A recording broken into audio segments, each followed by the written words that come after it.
Des marchés mondiaux aux économies locales, nous avons l'actualité financière qu'il vous faut, présentée par Capex Go. Bonjour et merci de nous rejoindre aujourd'hui pour les perspectives quotidiennes du marché. Notre salle des marchés va nous en dire plus sur les dernières actualités. Les fonds négociés en bourse, ETF, Bitcoin au comptant, basés aux États-Unis, ont prolongé leur série de sorties de capitaux à 5 jours consécutifs, alors que le sentiment du marché des crypto-monnaies continue de s'affaiblir.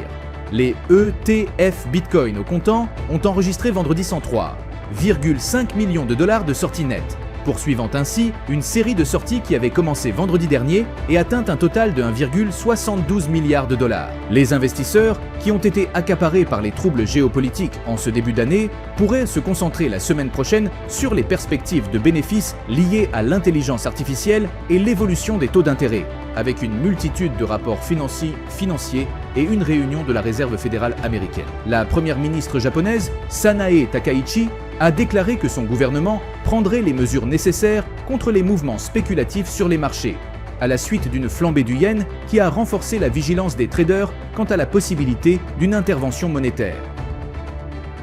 La dernière session a vu les actions Alibaba perdre 2,2%.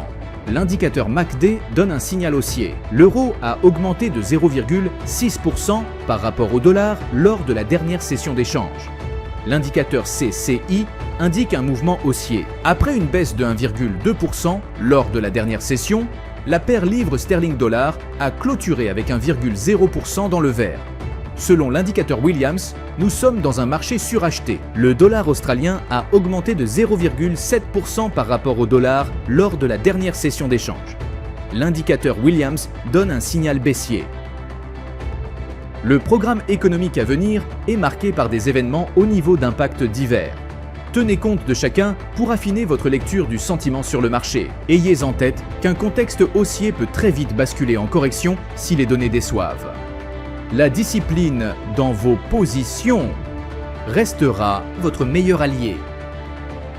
Nous espérons que vous avez apprécié les perspectives du marché d'aujourd'hui. Au nom de toute l'équipe, nous vous souhaitons une journée de trading productive. N'oubliez pas de vous connecter demain matin pour connaître les dernières actualités et événements des marchés financiers.